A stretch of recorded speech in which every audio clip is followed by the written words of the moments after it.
Thanks for tapping into another episode of Untapped Keg. I'm lucky enough to be joined by a familiar face in Janice Dowd, and we are being joined by her daughter, Katie Dowd. How are you doing today, Katie? I'm doing good. I'm doing good. I just got home from work about an hour ago. But it was a productive day at work, got some new stuff approved. So yeah, it was good. It was good.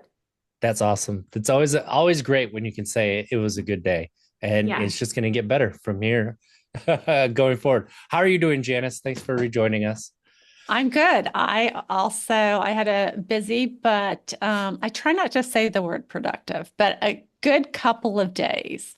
And the reason why I do that is because I get so wrapped up on like, what have I accomplished as opposed to just enjoying the experience. So, yeah, but I had a good couple of days being out of town, and I'm glad to be home for the weekend, though.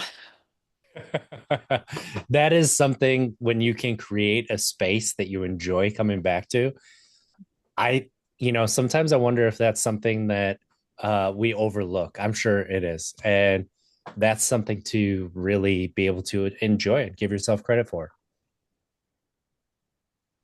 So, we're here today to talk about rebuilding fractured relationships and especially, relationships that have been fractured because of substance use. And um, Janice, if you would like to give us a little bit of a recap and a background in just your journey with getting to where you are now. Okay, well, I am the mother of four, and I grew up in a dysfunctional family. So, as a young person, I didn't drink a lot. I like to say that I didn't drink, use drugs. Instead, I became a social worker. That was one of my coping skills and trying to figure my life out. And trucked along with that for a long time until I hit my 40s. And then I started drinking socially. And I think partially because I come from a long line of alcoholics and I believe in the genetic component, I either triggered that gene or drank enough until I went across that line. And last couple of years of my drinking, I was in full denial because I had a lot of guilt and shame over the fact that I had a background in social work. I was a mom to four kids. I had, as a young person, sworn I would never put my kids through what my parents put me through. And I was doing it.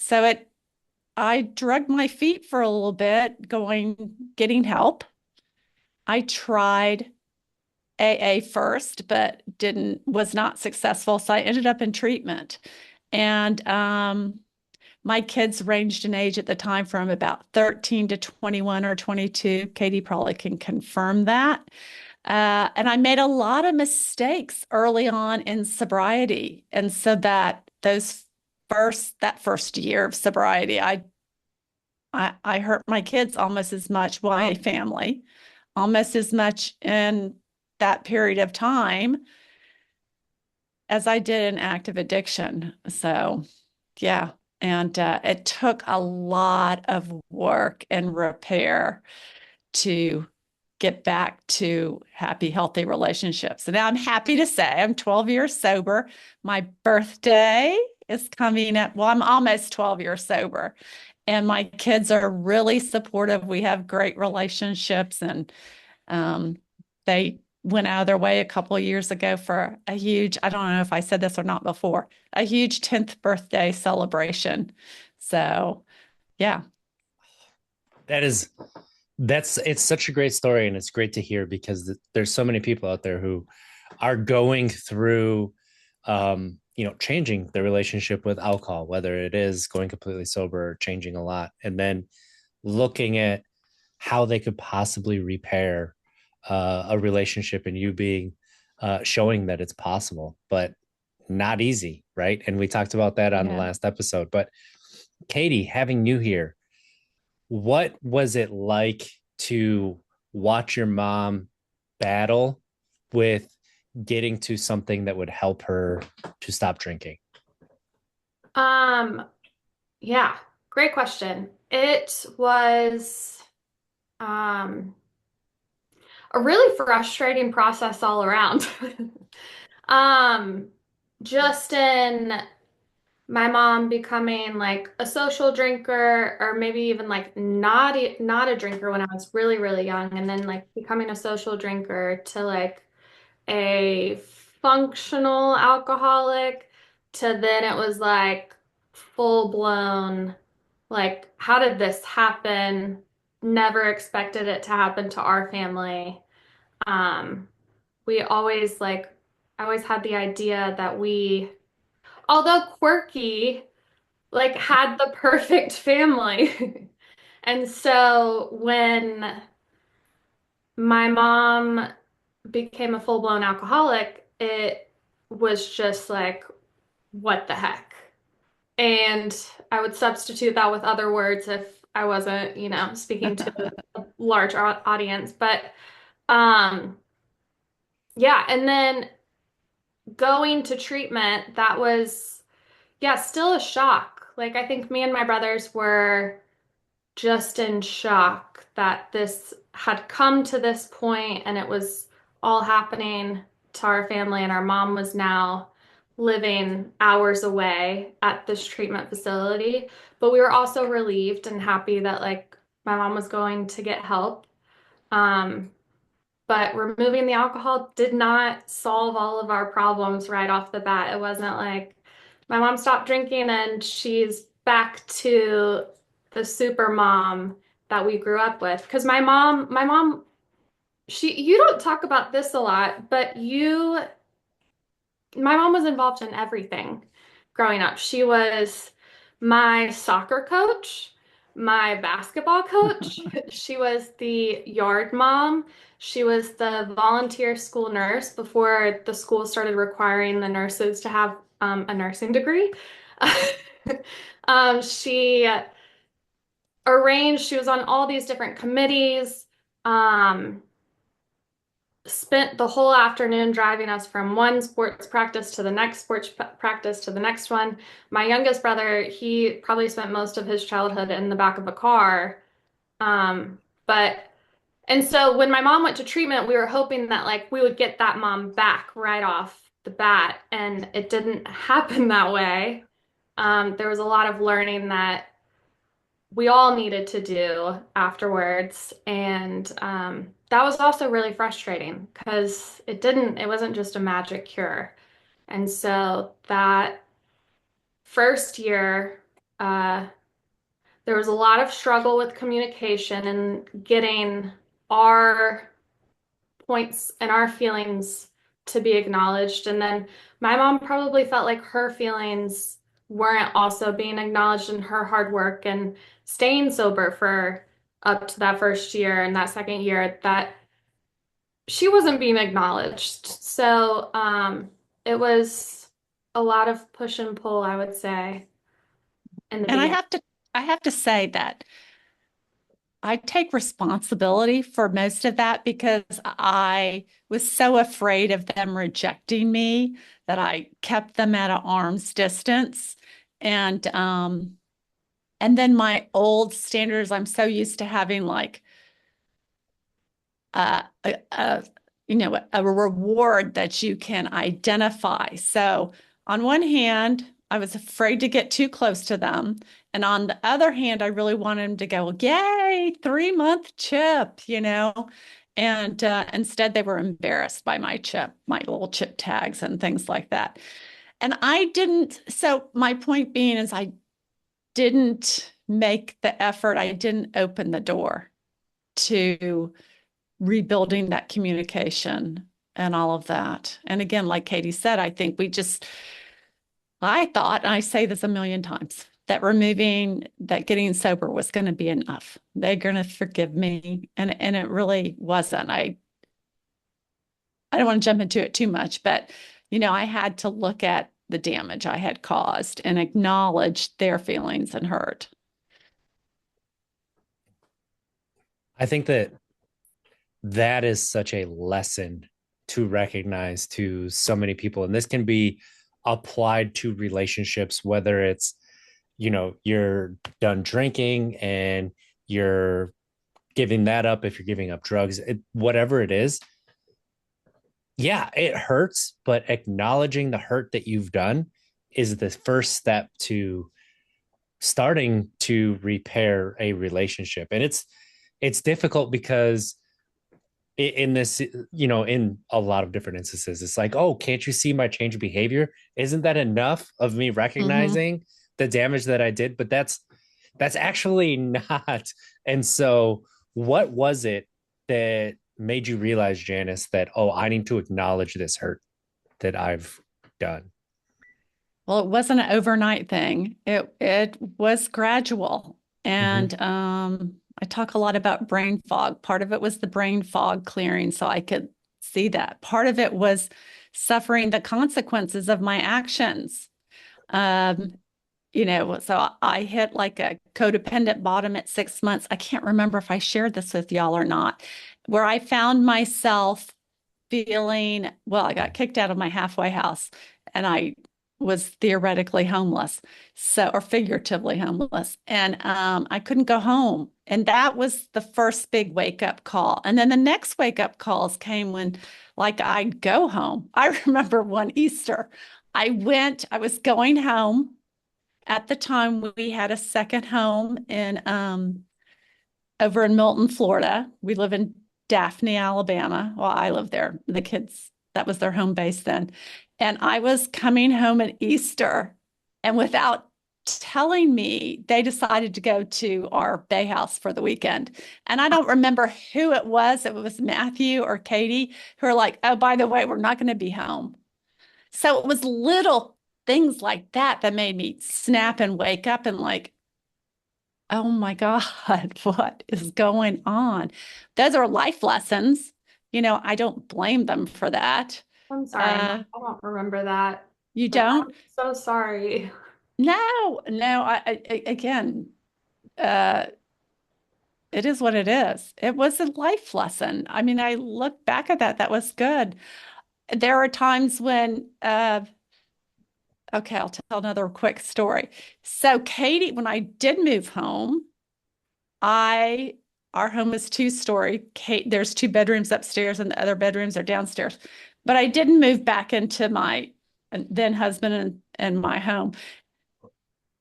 Anyhow, I was sleeping upstairs, either in one of the kids' rooms or on the couch.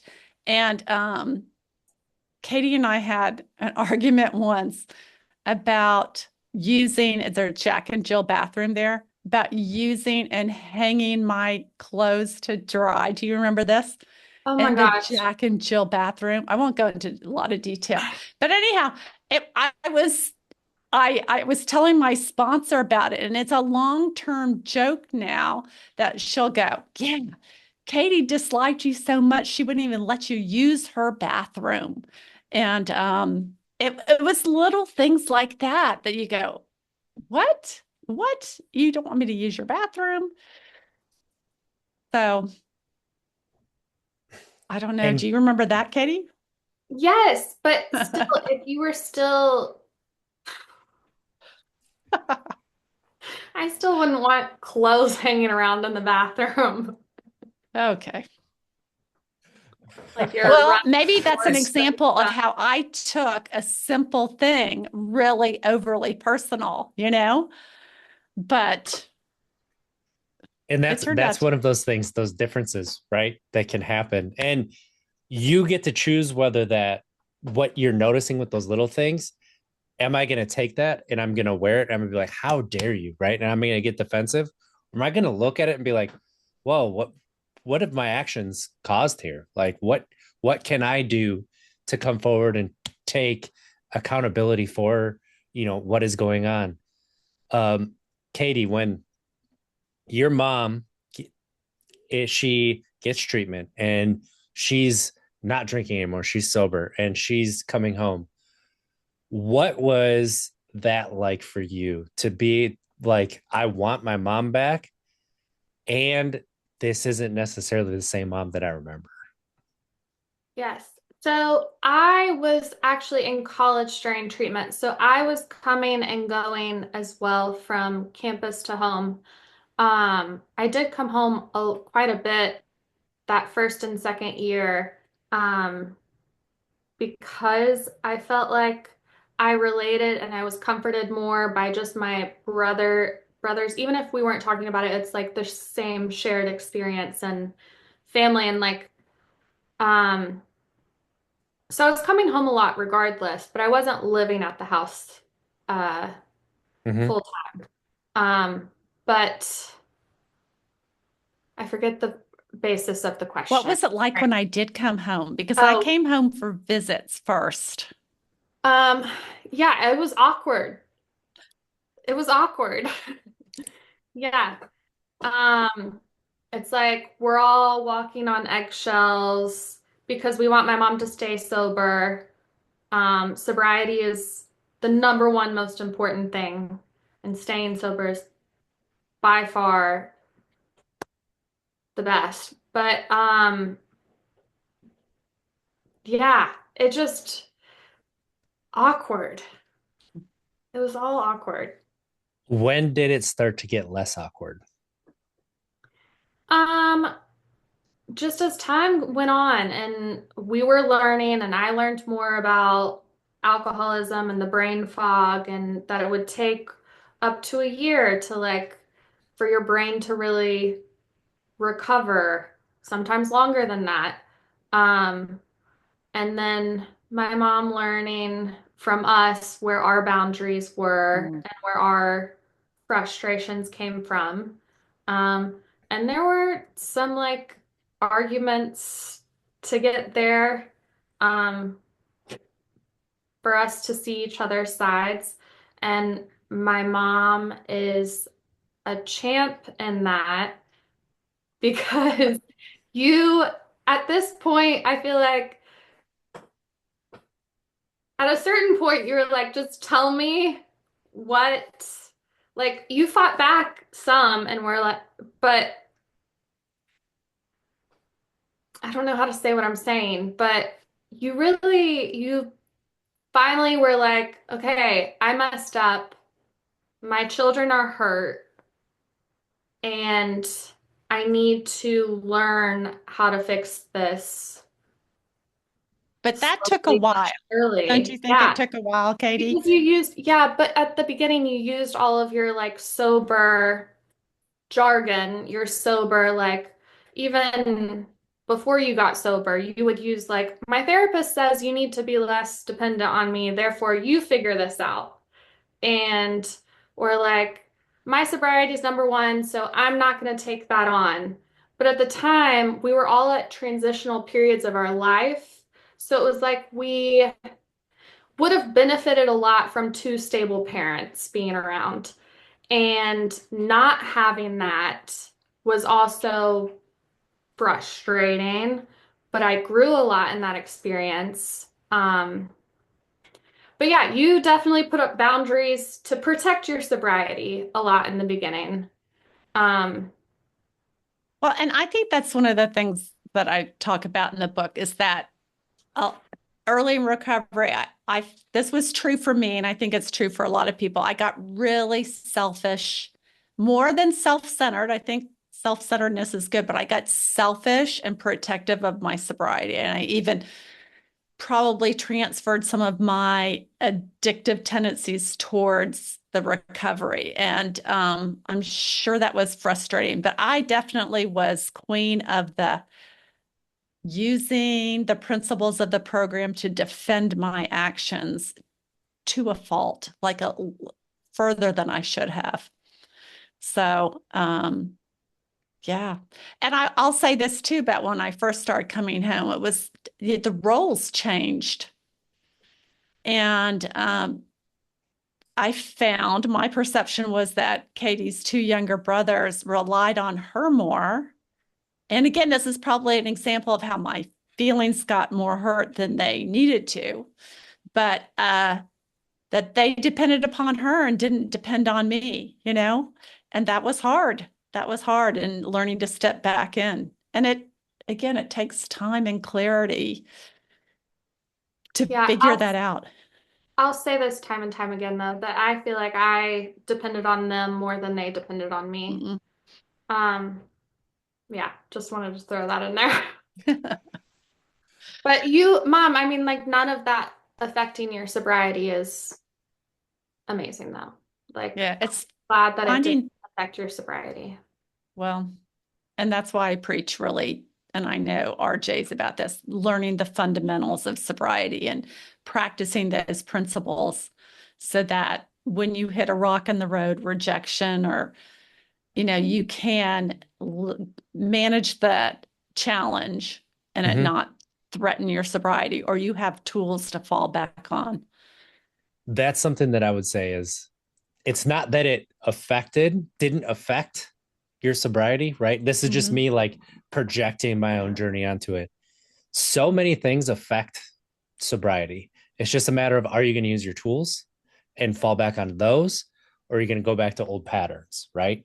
And so things can impact and affect it, but is it going to get in the way of it? Are you going to, allow that? Because at a certain point, that's what it is. Am I going to allow this, or am I going to choose to do something a little bit different? And that's something that when people start to learn and they look at it, it's like, you know what, this really does suck. And I can be present for the suck, because then I'll appreciate the good on the other side, which you can tell that you guys, like the relationship you have now, you appreciate that so much more. But like through this journey, uh, Katie, when was it that you started to realize that your mom was not just saying these things, but she was really working on things and started to be able to open up more because she could be relied upon? Um, that took time too, Right. because like my mom just said, you were using them at one point as a defense mechanism. And so I think just as time went on and I was like, the trust started to come back because the fear Mm-hmm. of relapse was always in the back of my mind. So a lot of my walls weren't going to come down until I knew that my mom wouldn't relapse. And I am really confident in my mom's sobriety now that we are where we are and we've experienced everything that we've gone through. Um, but I think that all comes down to the trust of knowing that this isn't going to go backwards. Like we can keep moving forwards, we can keep learning from each other, um, to rebuild the relationship we once had, maybe. Mm-hmm. And I think our relationship is better than we've ever had before. Um, but safety and knowing that relapse wasn't a possibility. I Was think the there, key, go for it. go ahead, RJ. I was just to say, is there like a moment where you started to notice that relapse was not going to happen so much and you could let some of your walls down? Um, I don't think that there was one specific moment. I don't think that there was one specific moment that actually made me think that like she could relapse tomorrow. Um, but it's just the fear of Right. that still being a possibility. Because in alcohol education, you learn, like in the family program, they said relapse does happen. And the guy teaching the program, he was like, I relapsed this many times before I finally like have made it this many years. And so he was like preparing us for the possibility of that happening. And I'm I'm one of those people that like I try and like map out all of the like worst things that could happen in order to make the best plan of action for Mm-hmm. whether it comes to like my employees' schedule and staffing at my restaurant or like what an event and catering and planning. It's like, okay, this could happen, so like let's do this. And so I think that was just probably part of my thinking is, yeah. I heard you say two things though there that I want to point out is that safety, that she needed to feel safe. Mm-hmm. And I think that's crucial. I think that's, a childhood developmental thing that kids can't move. You can't move to the next step until you feel safe. Yeah. So maybe that, I mean, that's just one of these aha moments I had. Maybe that's one thing that we need to do as parents or spouses to ensure that our loved ones know what we're doing in order to stay sober. Like I have a plan. And I do know I started to voice that when, that answering that question, are you going to stay sober forever? No, I can't promise that, but I have a plan. Did that make you feel better, Katie? Do you Yeah. remember that?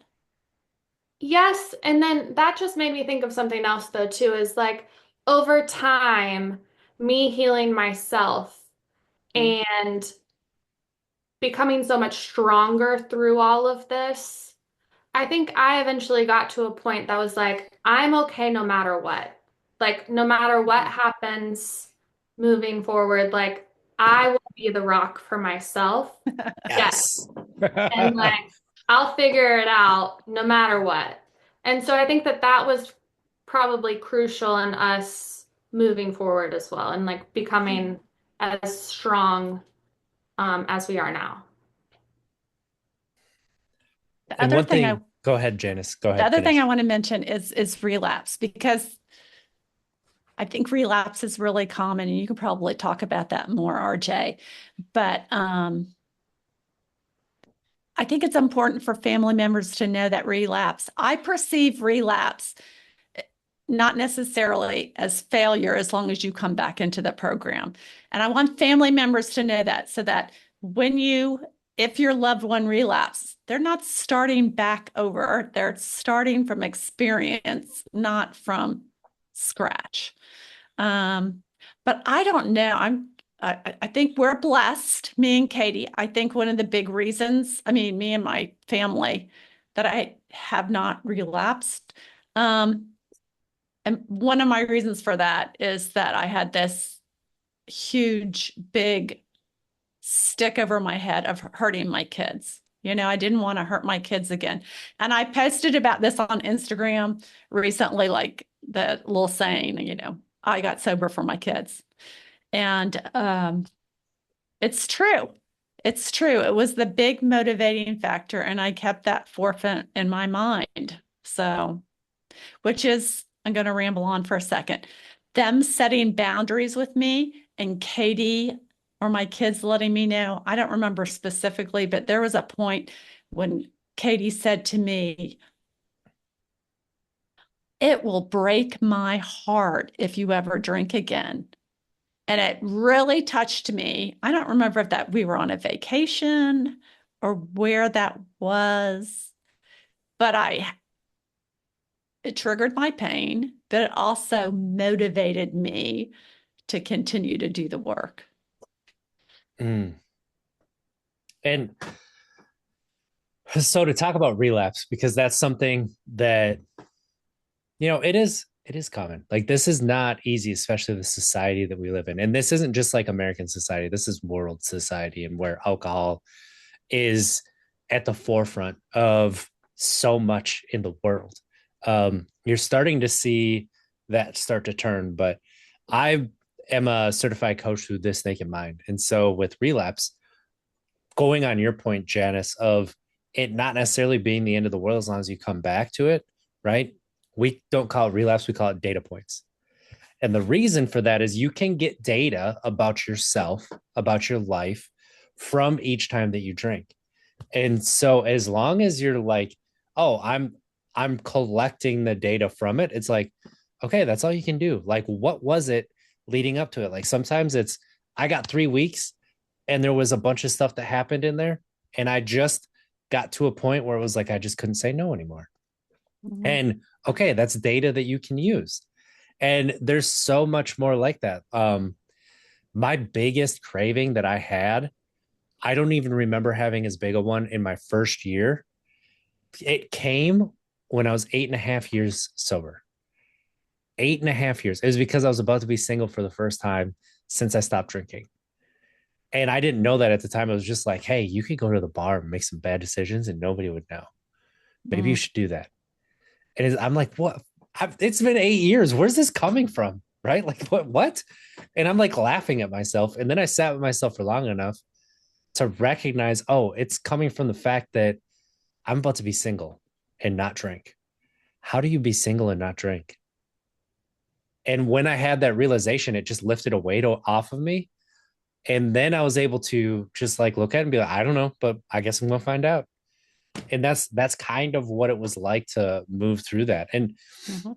that's something that you can use even like with the trigger that you had brought up, or you can use in your relationships. Use that data point. Like, here's something that I can take and I can use to be able to understand myself more, to be able to understand the other person that I'm in relationship with a little bit more.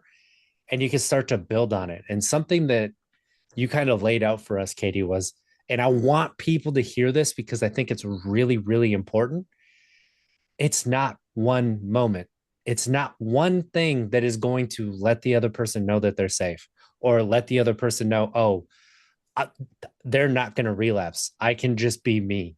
It's multiple moments of showing up and building that bridge and showing that, oh, this is me and I'm not going anywhere, that is going to allow those walls to come down.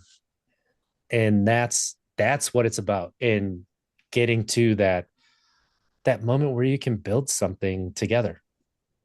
Does that sound right, Katie? Yeah, absolutely. Yeah. It was over time, it just became more and more safe, more and more comfortable, more and more um assured that we weren't going to slip backwards and that we were just getting stronger as time went on. One thing that you said when you were talking about um your craving and once you were single, became single and wanting to go to the bar, and you're okay, but we can try.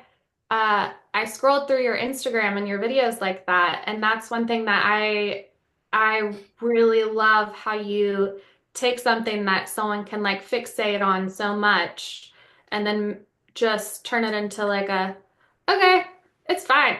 We're just gonna try. Give Mm-hmm. it a go. Make it What's the worst that's lighthearted. going to You know happen? what I mean? Yeah. But I like those. I like those that you do. Thank you. I appreciate that. That's something like, too, you just sparked something. And so my ADHD is going to run with it for a second.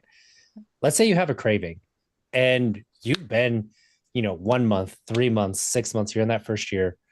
And you're like, no, I haven't had a craving for months. Like, what's wrong with me? Instead of following those thoughts, just be like, yeah, I do want to drink right now. Guess what? I enjoy what I'm building more. So, yes, I do Mhm. want to drink. And I also like this more. So, what do I want to do more? And stop fighting yourself on the fact of, I can't have a craving. Cravings mean that I'm bad. It's like, no, it's a part of what things are. You're going to go back to what's familiar. So, just acknowledge it and be like, okay, yeah, you do. And does it mean that I have to act on it? No. Doesn't even mean I want to. It just means that it's there.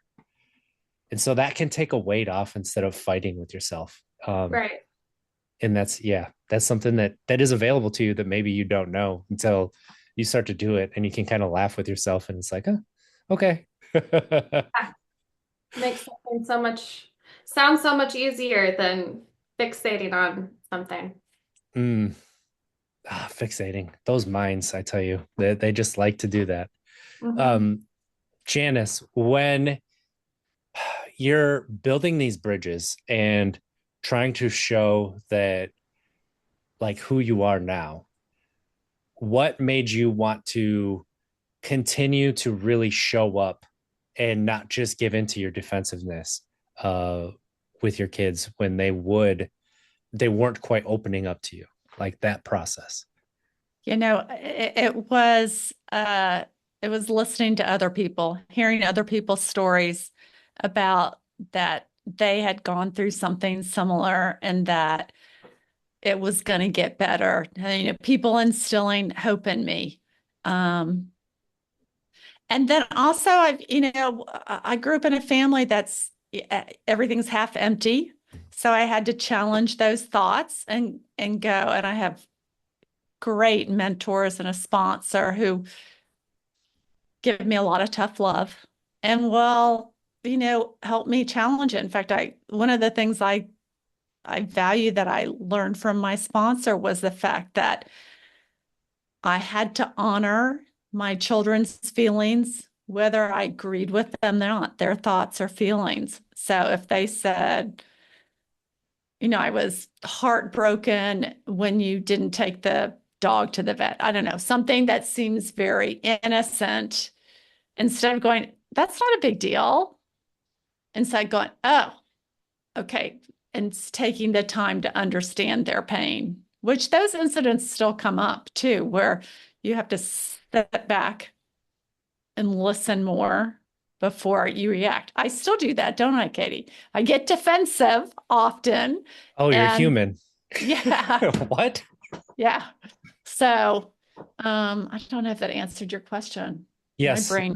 it did. It did. And something like, you mean like, mom, stop hanging your clothes up in the bathroom. Yeah. Gosh, like that is got to listen in those moments. And why, instead of why is that such a big deal? It's, oh, what are you saying? I don't have to. It's all right. But when you're gone, I'm going to. You're just not going to know about it. It's those moments that you get to recognize. Before I got that funny remark, I wanted you to say that again. You have to acknowledge your loved one's feelings and listen to it, right? That is so important. Katie, when you noticed that your mom was listening and trying to understand, what did that bring up feeling wise with the relationship that you two were repairing? Yeah, it made a big difference. When things changed at one point from being so defensive to then hearing me out, hearing my brothers out and where we were coming from. I think it opens the communication. It is like, okay, my mom is trying to understand where we're coming from. And that I think actually did really help us repair our relationship a lot to get past the frustration of everything. Was there something that your mom did that allowed you to see that she was listening more, that she was trying to understand?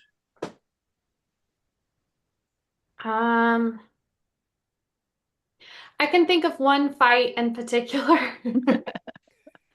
And we were in the kitchen, and I just remember getting raising my voice to the point of, you're not listening to me. This is what I'm trying to say about who knows what at the time. And I think my mom kind of shut down, but my mom ended up circling back maybe later that night and hearing me out. And I think that was probably the first shift and okay, we can take a step forward in our relationship. And I don't remember at all what the fight was about or any of the details. Yeah. Yeah. And that's a whole skill and tool is conflict management and understanding, different styles. Each of my kids is different. Each of them handles conflict in a different way. I handle conflict. There's some really not great, some old traits that I still have a hard time. Like Katie said, I shut down. I shut down. And then, and I try to be like, I'll come back to this to try to set the promise of coming back to it. But that's hard if the other person's like, no, I want a resolution now.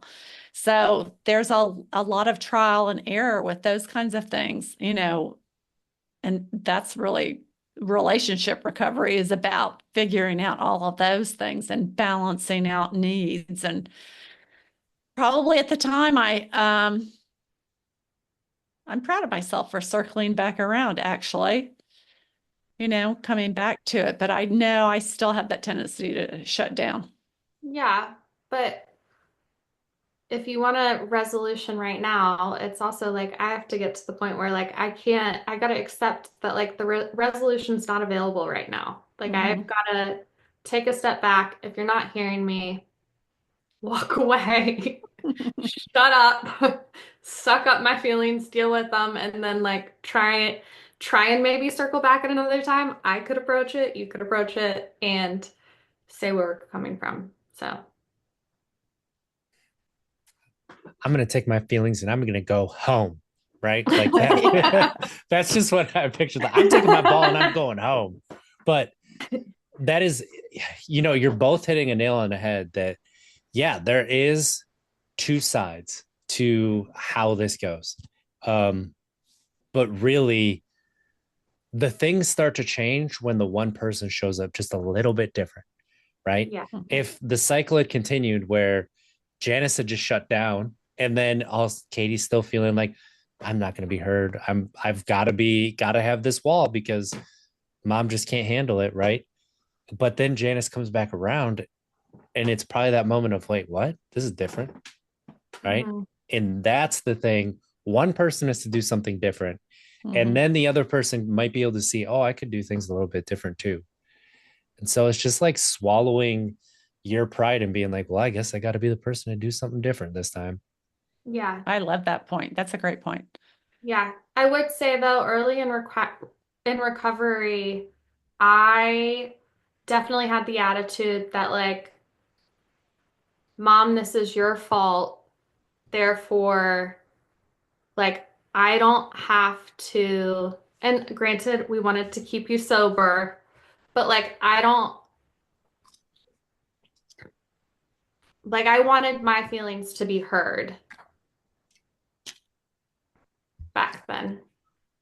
What would you what could have made it better? What do you mean? I don't know. Back then. I think that you've done such a good job. You were so patient. Okay. Let's get her on a bad day and she'll be like, then she might have something. Well, and my question with that too is for anyone else who's listening, because there were some huge hiccups and we still have hiccups, and things happen and triggers happen. And I think people need to realize that. I mean, relationships, read any relationship book and they'll be like, it's a lot of give and take. And like you said, sometimes it's one person being willing to step in first. Sometimes it's being willing to give 90%, while the only person that gives 10. So. Well, and I think in there, right, it's about like what you just said, boiling it down is like a life lived with no triggers is going to be a boring and lonely life. If you want to live a fulfilling life, like you have to step in and understand that triggers are going to happen and you're going to have conflicts. And a lot of what we're talking about is that and it's not even resolution, right? It's just that reconnection afterwards, that we might not come to an agreement. There might not be a quote unquote like traditional resolution, but I understand your feelings now. You understand my feelings now. And we can just see that, okay, this is just something we're not going to agree on. And that's okay. And that's a place where now that relationship can grow as well, because I get to be me, you get to be you. And that's all there really is to it. That's a great lesson. And Katie, what would you say to like someone in your mom's position when she came back and your word, like what could somebody share that would allow the other person to realize like looking at the relapse isn't your responsibility. It's the person who has made that change with alcohol is their responsibility. How could they get that across, do you feel? Um, If they could. Because an answer might be, I don't know if you could. yeah, I don't know if you could, as far as, because I don't think I took on any risk. I mean, I guess I have said a lot that like we tried to like keep you sober, but at the same time, like I was really hard on you. Um, and I don't think that I found it to be my responsibility to keep you sober. But that was the first and foremost, like most important thing. Um, I don't, I wouldn't want any loved one to actually think that they have any responsibility keeping their parent or um, relative sober. That is that addict's responsibility. Um, I would say as far as like helping people recover and rebuild their relationships with their loved ones, is to just stay consistent, to keep trying, to stay sober, to stay reliable, keep your word, and to not give up hope. And for any children of alcoholics or addicts, um, or anyone with a loved one who is in recovery, um, I would say keep your boundaries up, but the door open. And in the meantime, while they're working on themselves, you also take care of yourself and put yourself first as well. And you're going to get through it no matter the outcome. Because if you, I mean, at the end of the day, we can only make sure we're okay. No one's gonna carry us through life. And so you've got to be there for yourself. As sad as that is, it's also like the most freeing process ever. There can be other people that join you along the way, but what a life lesson you just dropped for Yeah. everyone listening. That, if you look in the mirror, that's the only person who's going to be coming to save you. Yeah. And that's okay. Yeah. It's not just okay. It's incredible when Yeah. you get to that point that you can accept that. So Janice, when you hear Katie share what she just did, what does that bring up for you? Well, extreme pride and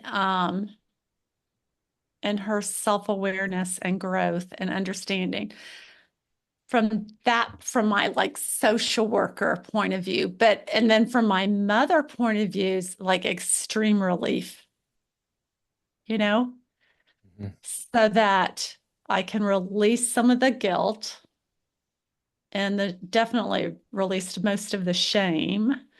But I feel like she's on a good path.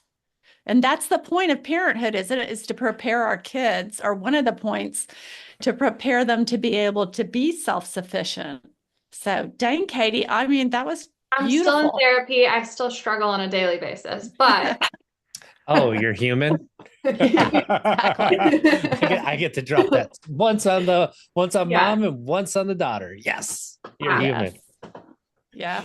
Oh, and again, it's all like, if you want to use it, right, and you want to boil it down, if you have an intellectual brain like me, like, it's all data that you get to use, like going to therapy, learning about this, listening. I mean, there's times that I'm talking on this podcast and all of a sudden I'm like, wait a second, I didn't put two and two together till just now about me and my life. Like, what?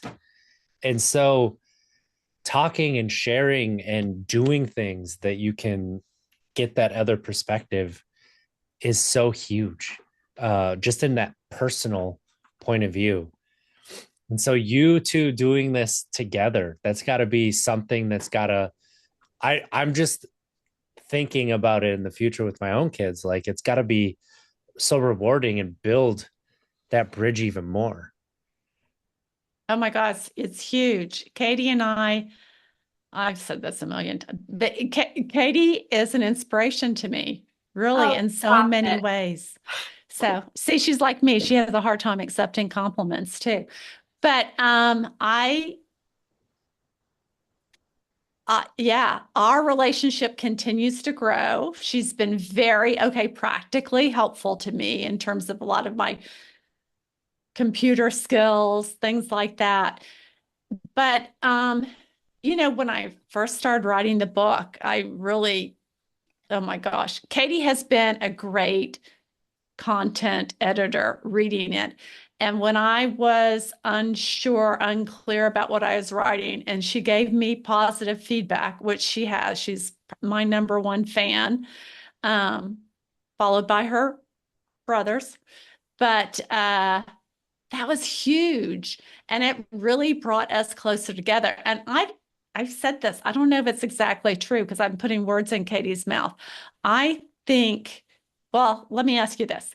Katie, what did reading my rough drafts do for you in terms of our relationship? Um, so chapter one, the brain chapter, the brain science chapter, I it was just like the stuff that I learned in the family program. So I was like, cool, this um like matches up with what I was learning. And so I was impressed by how you wrote it. And so I thought that was very impressive. But um in the other chapters that I read, I think I was just again reassured that everything you're doing is what you need to be doing, what you should be doing. Mm. And I think my mom is the real inspiration because even before she got sober, she's always told me she wanted to write a book. And so for this to become like okay, mom's like journaling, working on the book every day for like the last 5 years, to then being like, okay, the book is like kind of nearly finished. We're gonna start looking for like a book agent, and then my mom finding a book agent, to then finding a publisher, to now like having 25 printed copies being delivered to her house the other day and being able to pre-order it on Amazon. Like, I think that that is so inspiring, and it's been a long process. So, like, it's reassuring to know that, like, hard work pays off. You can achieve your dreams, and it's not going to happen overnight. Like, to achieve your dreams, it takes daily work. And some days you might get further along than other days, but it's like, it's very, I feel grateful and privileged to be a witness to the process. Thank you, Katie. Yeah. And where I Sorry. really appreciate all that too. I, I feel like the content brought us closer too. I felt like you might have heard in a secondary way that I was really sorry and regretful. Do you think that's true? Yes. Yes. That's hesitant. But it's like, but in my, I feel like the book, you draw from personal stories here and there, but I feel like the book is also very, like focused on the steps people can take towards rebuilding their relationships. And it's more like while it draws on personal experience, it is also very practical. Mhm. But yes, I mean, I Well, love, maybe it boils down to your approval of the book meant the world to me. So again, it might be an example of how I'm absorbing information a little bit differently. I don't know. RJ, you're our coach right now. Jump in, provide us some coaching. Well, I think maybe Janice, you might be attributing some of your feelings to what Katie, like through Katie's lens, like your internal conversation might be what you're kind of hearing from Katie, but that's like your feelings that you're having, right? And so that might not have been necessarily Katie's experience. Katie's experience might have been through the years she felt that. And then all of a sudden you were able to internalize it through her approval of the book. I'm That just hits home. reading the chapters made me so incredibly proud. Thank you. Katie, if you would look back at that first year that your mom had stopped drinking and gotten sober, do you think your relationship, did you ever think your relationship would be what it is now? No, and I would have never thought she would have been able to write a guide to figure it out, to help other people. But like that's how far we've come. And um yeah, I'm so grateful and happy that it has. Mm. And that's, I want people to be able to hear that too. Like I would have never guessed that. Janice, same question to you. That first year that you're sober, did you ever think that your relationship with Katie would be the type of relationship that you have now? Absolutely not. I hoped that it would return to the level it was at its best in her childhood, but it so far exceeds my expectations. And yeah, it's amazing. I mean, that first year I was really hopeless. I again, I fell back on borrowing hope from other people that it could get better, it would get better. But it's so far exceeded it. I mean, I have I have to say, each of my relationships with my kids have grown at different time periods, but I mean, different paces and stuff. Mm-hmm. But even on their worst days now, they're still, far closer. Or I write about, well, without divulging too much, well, I'm just that person. I always want more, you know? I can't wait until my youngest child and I have the same type of relationship that Katie and I have. I have a great relationship with him, but it's not at the level of depth that Katie and I do. And that's for a lot of reasons. It's not just, age and our emotional experience. It's his, position in life and things like that too. So I guess the message is there is each child, each family member is going to be different. It took me years to build closer relationships with my brothers. It takes time. So, but it is. In terms of giving hope to anyone who's listening, you can get there. It was horrible. Katie, our relationship was horrible, wasn't it? It was not good. Yeah. And it's good. We have conflicts, we resolve them, we work through them. I feel certain. Well, and I've said this to my kids before. This might be too off the thing that there is nothing that any of my children could say or do to me that would destroy our relationship. There's nothing that they could say or do, period, where I would ever abandon them again. Well, it's one of those things where like you're talking about how the strength that you have, in the bonds that tie and how they are different, going to different places. And so that's where people need to take stock and recognize what it is. Like, this is a relationship that I will go above and beyond for. This is a relationship I'll still show up and I'll allow them to surprise me, but I'm going in with my boundaries being this, and I'm not going to cross that boundary. Right. And so those can shift and they don't have to be the same. And that's okay. There's nothing wrong with that. It's just taking stock and doing what's best for you. If that makes sense. Yes. Janice, you've mentioned a lot. We've talked a lot about your book. Please tell us, what is the book title? Where can people find it? And when is it coming out? Well, and that really wasn't my intent for us to talk so much about the book. Well, that's But why we're here. So, yes, let's keep talking about it. Like, this is going to really be a tool for people. Yes, we got the it is a physical copy. great tool.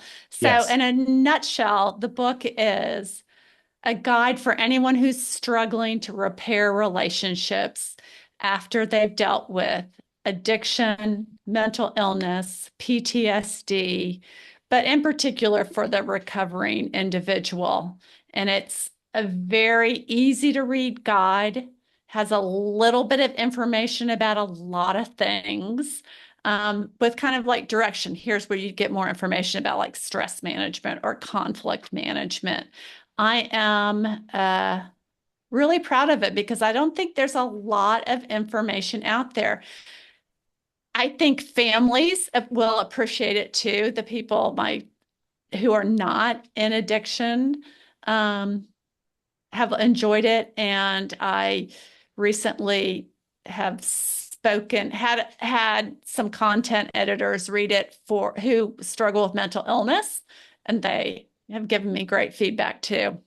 So it's an easy to read guide with a lot of good information. And what's it called It's a again? book. It's called Rebuilding Relationships in Recovery. And it's definitively the book that I wish had been available when I was in early sobriety. My dream, and I just said this a bunch this past couple of days at this conference, is that every recovery coach would have one of these in their library. Everyone who left treatment or outpatient treatment would go with this because I am passionate about family support, family treatment in recovery. And one of the things, the reason why I wrote this was because even despite, because I was a social worker first, even despite being a social worker, having training in family therapy, when it came to my own stuff, I still made a ton of mistakes. And I had a tough time looking at my own situation. And I do think there's a little tweak difference for people in recovery in approaching family therapy and stuff. I think that one of the things, of course, this is my fault. I was, like I said, I got so wrapped up in my recovery practices that I neglected my family. I think that's really common in early recovery. And what I want to instill in people is that your family can be a huge support system, a huge important part of your recovery. Let's begin to address, to heal those issues from day one, as opposed to waiting until leave treatment at day 28 or 12 weeks or whatever. Let's start looking at that now. Start taking responsibility, as opposed to it being oh yeah, the family's important too. Be proactive.